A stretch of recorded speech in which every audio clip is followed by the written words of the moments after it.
Good morning, everyone, and hello again. It's time for Freezer Treats from the Icebox Radio Theater, the podcast where we unearth or thaw out a tasty, fun-sized morsel for you.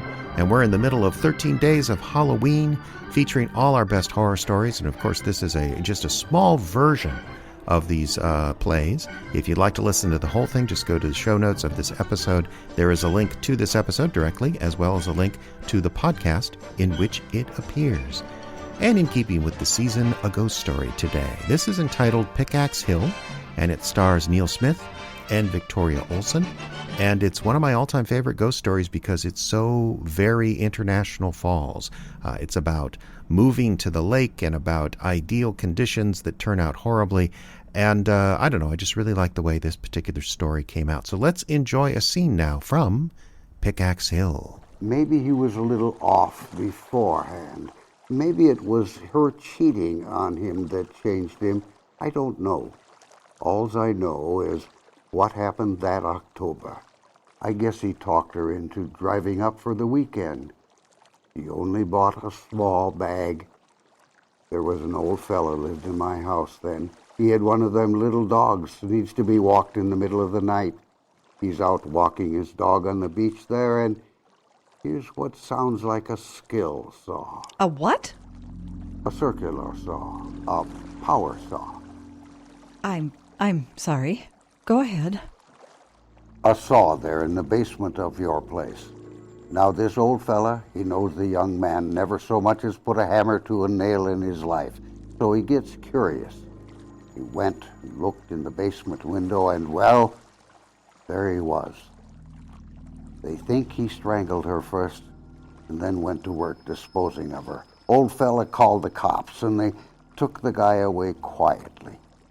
Of course, they tried to make it out insanity, but turns out the young man had been buying tools for a month, going to different stores in the cities, paying cash, hiding the stuff around the house.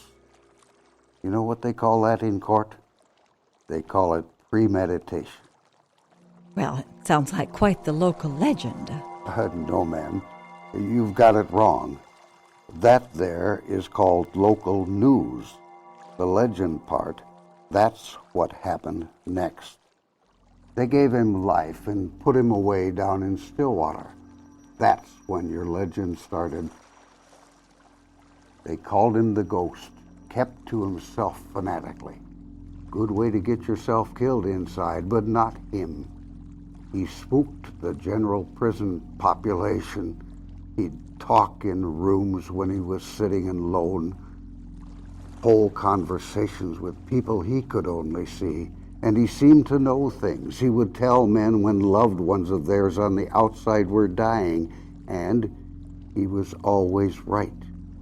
One time a guard walked past his cell at night and swore he saw another man inside with him, even though the ghost hadn't had a cellmate for a month. But by the time they got the door open, there was the ghost, sitting alone, just staring up at the guard. October comes around, and as the anniversary of his crime gets close, the ghost starts getting really agitated. He won't sleep, won't come out to eat, nothing. He just paces in his cell day after day. At night, he sits on his bunk, staring out the window. And then, when the night of the anniversary arrives, poof! No ghost at bed check. They still don't know how he did it. He escaped? Without a tunnel or anything. Victoria Olsen there in Pickaxe Hill. From the Icebox Radio Theater. Sadly, neither Victoria nor Neil are with us. Neil passed away several years ago. A very sad occurrence, but also a big one in the history of the Icebox Radio Theater because he was, in fact, the first voice that ever appeared.